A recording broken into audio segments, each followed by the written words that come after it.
Well, it was in the middle of the afternoon on April 27th, 2017. And I was in the middle of a meeting, and it was kind of an important meeting. I was really locked in with the person I was meeting with. And right at that moment, that meeting and the content of that meeting was really all that mattered to me. And then in the middle of this meeting, the door swings open, and my amazing wife, Jenna, who at that point was 9 months pregnant. I shouldn't have been like this, but like she was big. She was ready to pop, all right? She was 9 months pregnant. And she swings open the door, and she pokes her head in, and she has this big, big eyes and big expression on her face, and she says, "Hey, do you have a moment?"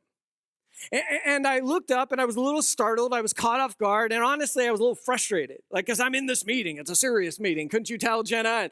And I'm a little annoyed, and I'm certainly not getting the Husband of the Year award in this moment, because the question I asked her next would prove to be one of the dumbest questions I've ever asked her. She said, "Do you have a moment?" And I asked her, "Is this really important, Jenna?"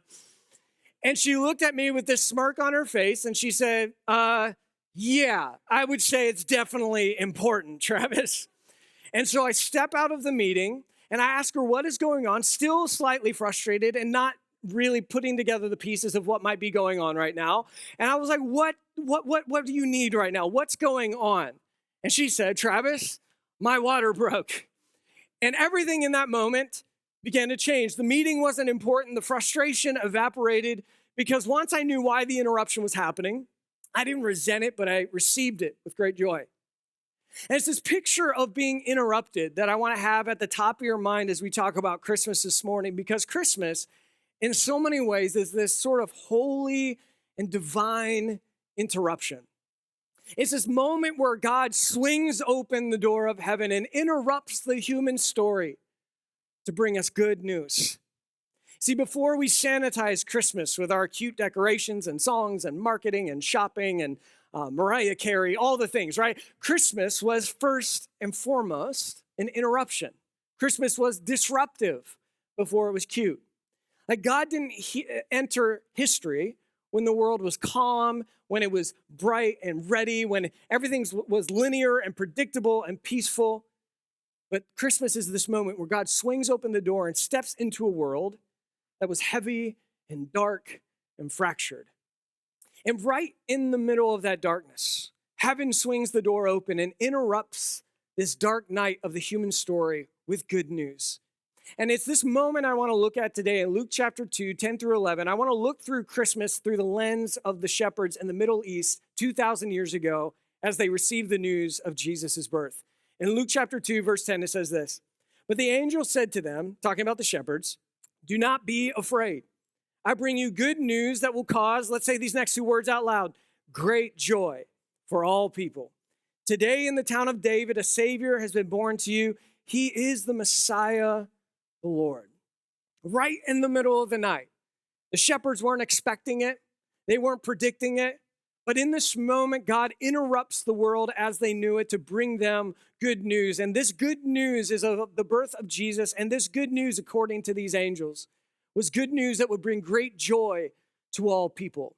Joy and Christmas are a package deal, because the good news changes everything.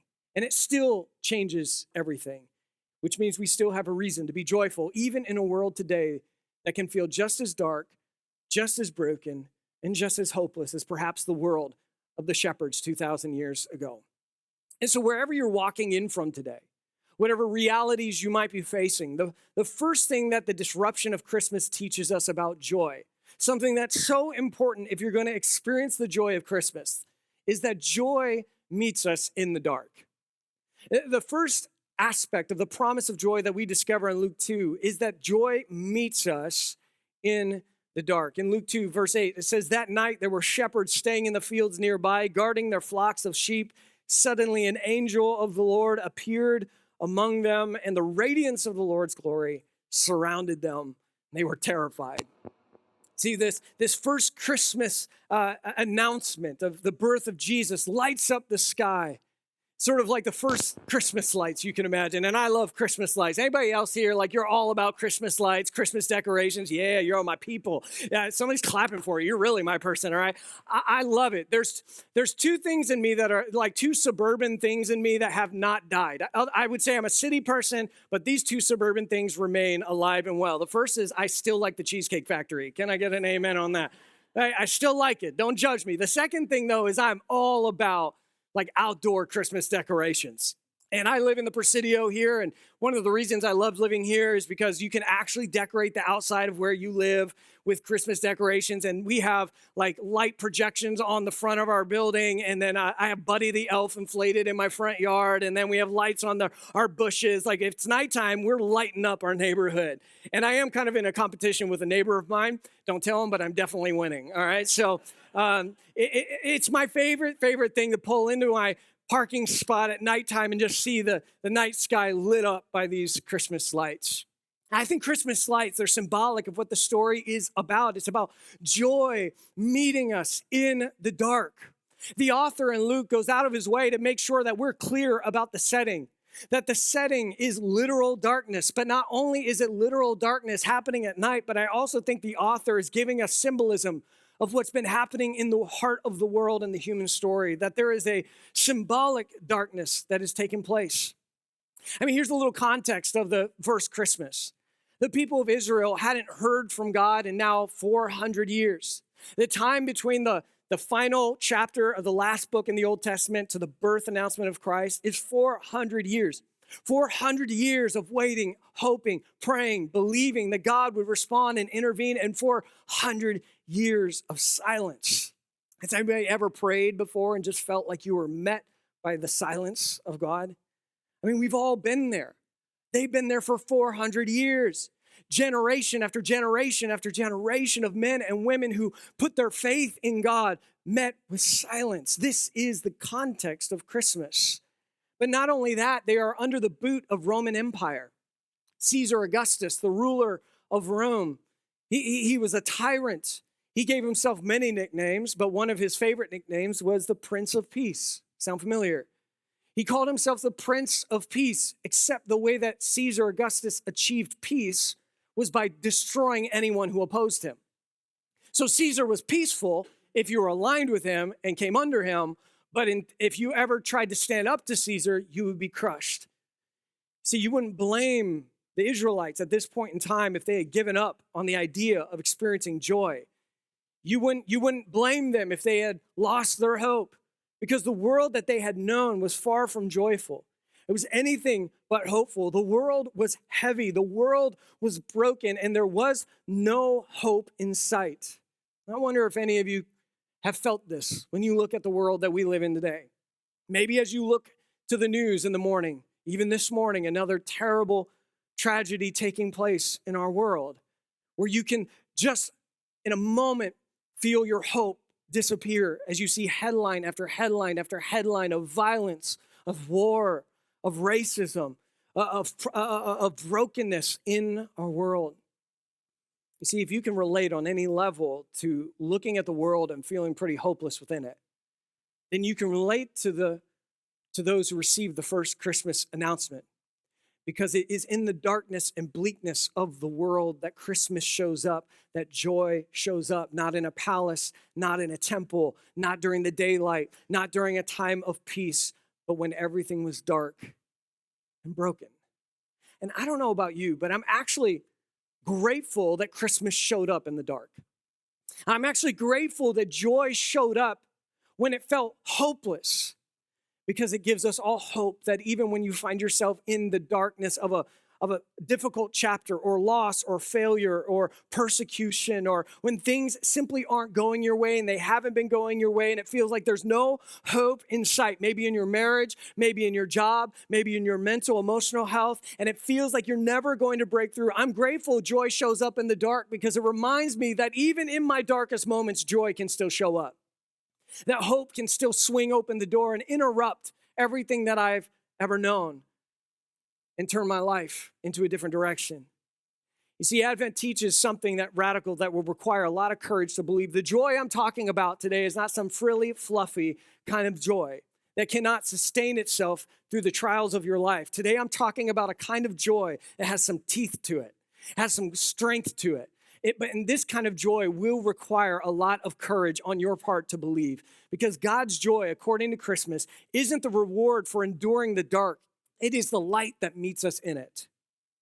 It is the light that meets us in the midst of our despair, in the midst of our trials, in the midst of our failures, in the midst of our loss, and leads us forward. This is Christmas, a promise of joy, but a joy that doesn't just show up during the good times. And I'm grateful for that, because had joy only showed up during times of peace, then I would be tempted to believe that joy is only possible when life goes well. If joy only showed up during times of predictability, then I would be tempted to believe that joy is something waiting for me out there somewhere when my life gets better and when I begin to have more answers than questions. But thank God, Christmas tells us that even if you're navigating the dark, even if you're hurting and hopeless and feel like there is no future, no joy, that joy can surprise you and showing up in the darkest, most difficult of situations. Why? Because joy shows up in the dark. But the second thing Christmas teaches us about the promise of joy is that joy is rooted in promise, not perfection. Joy is rooted in promise, not perfection. In Luke chapter 2, verse 10, it says, "But the angel reassured them, 'Don't be afraid. I bring you good news that will bring great joy to all people. The Savior, yes, the Messiah, the Lord, has been born today in Bethlehem, the city of David, and you will recognize him by this sign. You will find a baby wrapped snugly in strips of cloth lying in a manger.'" So you got to notice that this isn't a pep talk that the angel gives. The angel doesn't show up and say, "Cheer up, things are going to work out." But instead, he tells them of something that God has done, news, something that's already taken place, something that changes everything, whether they feel it or not. See, joy didn't come from them figuring out all the answers to their questions. Joy didn't come from them strategizing how they would overthrow Caesar. Joy was rooted in not what they needed to do, but their joy was rooted in what God had already done. And this is really what separates biblical joy and emotional happiness. Because I think a lot of times people talk about joy and they describe it, and I'm like, oh, you're actually talking about happiness. You're talking about happiness instead of joy. What's the difference between the two? Well, let me just be clear. Happiness is a good thing. I hope you're happy. I hope you experience happiness each and every day. I hope that for myself as well. But who here knows happiness is fragile? Happiness is fickle. I could be happy in the morning, a great start to the day, and then someone cuts me off while I'm driving. And all of a sudden, I feel the happiness disappear. I could be feeling good about my job and the trajectory of my career, but then I get an email from my boss saying, "Can we meet today?"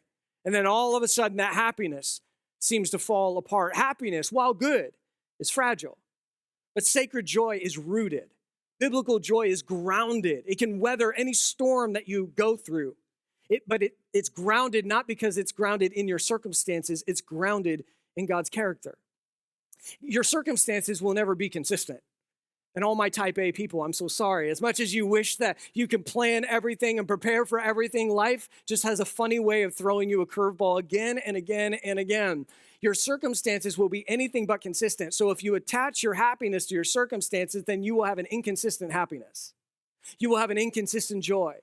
But when you ground your joy in something bigger than your circumstances, and I would propose what's bigger than your circumstances, what's trustworthy, what's more reliable, is the character of God. Not what you need to do or what you wish others would do for you or what you hope will or will not happen, but can be grounded in the promise maker himself, in the character of Jesus. For the shepherds, the joy wasn't in that their circumstances have changed. Because even though this news came, their world was still pretty much the same, right? Like Caesar was still on the throne. The angel didn't show up and say, "Hey, Caesar's gone. You're free. You're liberated, finally." No, the world around them was very much the same. But their joy was being grounded in something else. It was being grounded in the promise of God, in the character of God, that the Savior had come, and that meant the story wasn't over. See, joy isn't about forgetting your pain. It's about remembering the promises of God. If you want to have biblical, grounded joy that can weather any storm, it's not about forgetting your pain. And sometimes that gets miscommunicated in places like this by people like me, right? If you've been in the church space long enough, you've maybe heard versions of this sort of talk about joy, and it sounds like the guy on the stage or the woman on the stage, the teacher is saying, just pretend your pain doesn't exist. But that's not helpful, is it? That's not healthy, is it? Like putting our head in the sand is not what it looks like to be a joyful person biblically. But what does it look like? It looks like acknowledging and glancing at the despair and pain that you feel, but setting your gaze on the promises of God. More often than not, though, we set our gaze on our pain and we only glance at God. Joy is making a decision. I will gaze at God and I will glance at life. I will set my gaze on his character. I will set my gaze on the promises of God that even though it's tough right now, this failure will not be final. This struggle will not be the story of my life. This wound will not remain open forever. This will get better. Because the joy that Christmas invites us into, it's not rooted in perfect circumstances, but it is rooted in the promises of God. What does Christmas tell us? It tells us that joy shows up in the dark. Thank God, because I need some joy in the dark. How about you? And Christmas tells us that joy is grounded in his promises, not in perfect circumstances. And thank God, because my circumstances are far from perfect, but God's promises and his character are. The third thing is this, and this one is maybe the most important, but maybe the hardest to embrace. This idea that joy is available, but it isn't automatic. Christmas tells us that joy is available, but it isn't automatic, meaning this, it's available to you. You can have joy available to you and still live a joyless life. You still have a role to play if you're going to experience joy in your life. We see that with the shepherds. It's super subtle, but when we see this small detail, it actually gives us a picture of how we must pursue joy as well. In verse 15, it says, when the angels had left them and gone into heaven, the shepherds said to one another, let's go. Turn to the person next to you and say, let's go. Let's go. Let's go to Bethlehem and let's see this thing that has happened, which the Lord has told us about. It was a step of faith, don't you think? After having this encounter, sure, I guess with an angel, I mean, that's a lot of reason to believe something happened, but they still had to take a step of faith to believe that joy was there waiting for them. And what did they do? They decided, we're going to go and see it for ourselves. I think it's really important, this detail. Joy was announced to the shepherds, but the shepherds still had to move towards joy. They still had to make the decision to pursue joy and to go where joy could be found, which means if they had not decided to pursue it, like there was another story it could have happened. And that story is they heard the announcement of joy that's available to all people because Jesus has been born. And they could have been like, I don't know. The world is too dark, too broken, too messy. This just seems too good to be true. Let's just go back to life as we knew it. But they didn't. Instead, they said, let's go.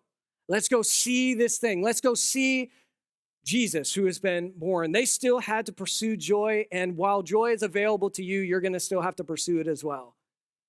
Joy, as much as I wish it would just show up at my door and knock on it and welcome itself in, that's not always how it plays out, is it? Sometimes when it comes to joy, you actually have to pursue it because it's available, but not automatic. It reminds me of this woman that I was talking to years and years and years ago here at Canvas. And she was going through so much in her life. It was like she just couldn't get a break, right? Like when it rains, it pours, you know the saying? And for her, it was a downpour for months and months and months, dealing with one struggle after another. And to be honest, like when she was telling me everything that was going on in her life, I thought if anyone had like a reason to just call it, to just be like, you know what, I'm going to go in my house, lock the door, and not talk to anybody for a long time. I'm just going to hide from the world. I'm just going to, get a pint of ice cream and watch Netflix nonstop. Like I would have been like, you know what, I get it. You're going through a ton. But she surprised me. She surprised me because even though she was in this sort of monsoon season of struggle, she said this to me. She said, I'm tired of waiting for joy to come back. I think I'm just going to start living like it's still available. I thought, man, that's a strong person right there. To say like, I'm tired of just like waiting for joy to come back. And I wonder if there's some of you in this room, you're waiting for joy. You're like, when's it? One day, maybe it'll show up again. I sure hope joy comes back. I really hope. And you're just sitting there waiting for it to show up. But I wonder if you actually began to pursue joy instead, what might shift in your life. She said, I think I'm just going to start living like it's still available. She wasn't minimizing what she had been through. She wasn't saying, hey, it's not that, what we say when we're like, it's a big deal, but we pretend it's not a big deal. We're like, oh, it's no big deal. It's fine, whatever. She wasn't doing that. She was acknowledging her season that she was in, but she said, you know what? I'm done waiting for joy to come back. I'm going to pursue it with everything that I got. You see, this kind of joy is strong and courageous and requires a lot of courage, because this kind of joy is sort of this radical, rebellious joy. It's a joy that refuses to choose despair, and instead they choose defiance over despair. See, joy, if I could maybe define what joy is, biblical joy is an act of defiance against despair. Biblical joy is not acting like despair isn't looking at you, but it's looking it right back in the eyes and refusing to submit, refusing to be crushed underneath this. It's this decision, and a courageous decision at that, to defy your despair. Joy is deciding that our failure won't be final. Joy is deciding that bitterness will not enslave me. Joy is deciding that my wounds and my past won't define me. Joy is this defiant and rebellious act that refuses to let despair win. It reminds me of the verse in Nehemiah chapter 8, verse 10. Nehemiah, he says, the joy of the Lord is your strength. The joy of the Lord is your strength. I can only imagine that maybe Nehemiah says the joy of the Lord is your strength because he knew you were going to face some things you needed to rise above, that you were going to need to power through. And he doesn't give us a moment to think that our strength is enough, but instead he says, no, the joy of the Lord is your strength. Strength for what? The joy of the Lord is your strength to keep walking when your feet get taken out from underneath you. The joy of the Lord is our strength to move on from a relationship that ended. The joy of the Lord is our strength to endure the night because you know the sun will rise again. Joy isn't denial, it is defiance. And like, I know that phrase, choose joy? Like I have sort of a weird relationship with that phrase. How about you? And I struggle with it sometimes because oftentimes really well-intentioned people, and I've seen it a lot, I'm a pastor, so I see a lot of content from churches. So I've seen a lot of content like, choose joy. I remember in the middle of the pandemic in 2020, I saw a church doing a series in the middle of the pandemic, choose joy. And like, we're in a global pandemic. I was struggling to figure out how to choose joy. How about you? And I'm sure if that wasn't your moment, there were other moments in your life where the idea of choosing joy it almost feels a little offensive. Right? And I've struggled with it. Maybe you haven't, but I have, if I can just be honest with you. I've struggled with it because maybe for a couple reasons. Because sometimes when people tell you choose joy, it feels like what they're saying is pretend bad things aren't happening. Put your head in the sand and just like pretend that bad things, broken things, hard things, hurtful things, they're just choose joy. And that created a lot of dissonance in my mind and in my heart, right? Because it's how do you do that when you know these things are happening all around you? The struggle is real. What does it look like to choose joy? And then maybe the second reason I struggle with is they made choosing joy sound so easy, right? Like they're like, choose joy. I was like, I never thought of that. Choose joy, right? Like it sounds so easy, but you and I both know if you've ever tried to choose joy when you have more reason not to be joyful than to be joyful, how hard it is to choose joy. But I wonder and I worry at times if I've thrown the baby out with the bathwater. That maybe the phrase itself isn't entirely wrong, even if it maybe is misguided at times. Because I don't think choosing joy means we deny our despair. And I don't think choosing joy means, hey, buck up, this should be really easy. What I found is that choosing joy is this waking up in the morning and facing your day, no matter what the day might bring, and saying, I will not let despair win. Like, I'm going to defy this. I will not be crushed underneath it. You see, joy was never meant to be about escapism. Joy was always meant to be about empowerment. This is why David says, this is the day the Lord has made. I will rejoice and be glad in it. He's talking to his day before the day even got started. Like he's saying, this is the day the Lord has made. I'm going to rejoice. No matter what comes my way, no matter what curveballs are thrown my way, no matter what struggles I might face, I'm not pretending they don't exist, but you know what? I'm going to talk to my day before my day starts talking to me, and I'm telling my day that I have a reason to rejoice because this is the day the Lord has made. It takes a lot of courage to do that, doesn't it? It takes a lot of strength to do that. That's what joy was always. Joy is not for the weak. Joy is for the strong. Joy is for those who have the courage to defy despair. I love what Helen Keller once said. She said, keep your face to the sunshine and you cannot see a shadow. And I don't think Helen Keller is saying don't pretend that shadows exist. I think what Helen Keller is just telling us is you can't really choose your despair. You don't really get to choose your shadows, right? Despair has this way of just showing up uninvited. But even though you don't get to choose your despair or your shadows, you always get to choose what you're going to focus on. You always get to choose how you're going to respond. And Helen Keller, she says, lock your eyes on the sunshine instead of the shadows. See, this is the joy of Christmas. It wasn't an invitation to pretend Rome wasn't Rome and Caesar wasn't Caesar and the world wasn't what the world was. But it was this invitation. It was an invitation to choose joy in the midst of that because of what God has done. C.S. Lewis, author and theologian, he said this: joy is the serious business of heaven.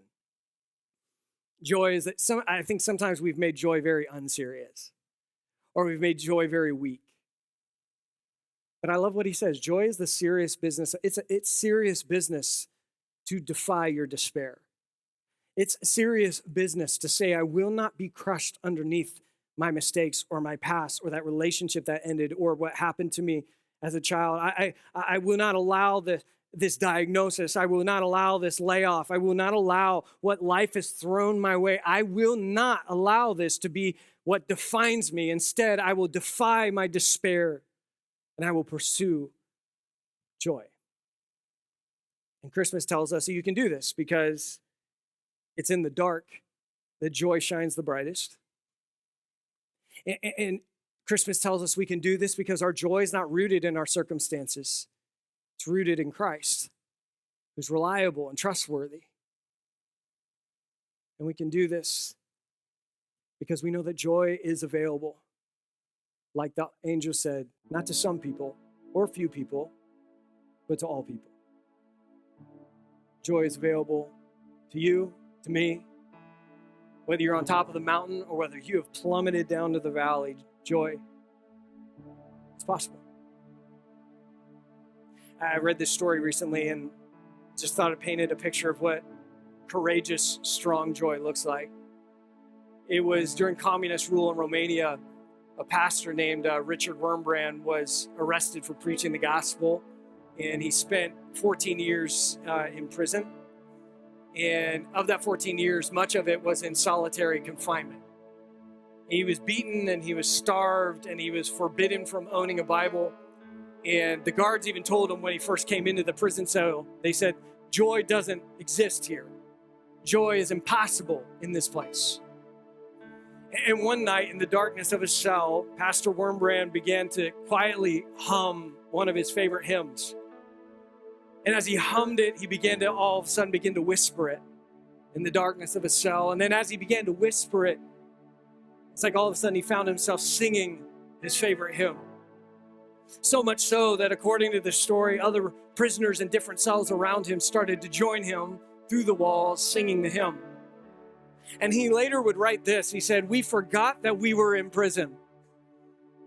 We were filled with joy as if we were already with God in heaven. Yeah, this isn't the frilly, fluffy, non-sustainable joy I'm talking about. I'm talking about a joy that can elevate you above any and every circumstance that you're in. And nothing about his exterior world changed. The bars were still there, the guards were still cruel, but something changed within them as they began to pursue joy even in the midst of their prison cell. It doesn't take faith to believe in joy when everything is good. It takes faith to believe that joy is possible when when everything seems to be falling apart. And they had the faith to pursue joy in their cell, and the atmosphere began to change. See, I think many of us, we wait for the atmosphere to change for joy to be possible. But what I'm finding out in my life, what we see in the scriptures again and again, is that you don't need to wait for the atmosphere to change for joy to be possible, but joy is possible. And when you pursue it, the atmosphere begins to change all around you. And maybe that's where some of you are right now. You may still be out of work. You may still be healing from a relationship. You may still be battling years and years of problems with your family. You may still feel anxious and depressed. The money may still be tight. The prayers that you've prayed may still be going unanswered. And maybe, and I won't pretend that you're here and that you should just be able to sing a song of joy yet, but maybe you could begin to hum it. Maybe this morning is just the opening of our heart to allow joy to creep in again, to allow this belief that joy, even in this dark situation, is possible. And maybe, just maybe, I just believe if maybe today you allowed joy to rise again, maybe that hum would turn into a whisper. And before you know it, as you ground yourself in biblical joy, the unshakable joy found in God, that perhaps that whisper will turn into a full song of joy in your life. And that is my prayer for you. That's my hope this Christmas, is that joy would rise up again regardless of what circumstance you may find yourself in. Because Christmas is this really beautiful message about a God who meets us in the dark, about a God who can be trusted and his promises are sure, and about a God who makes joy available to us and invites us to pursue it. Christmas is the story about how our joy is found not in a party or a program or in presents, but our joy is grounded in a person. It's grounded in Jesus. Let's take a moment and pray.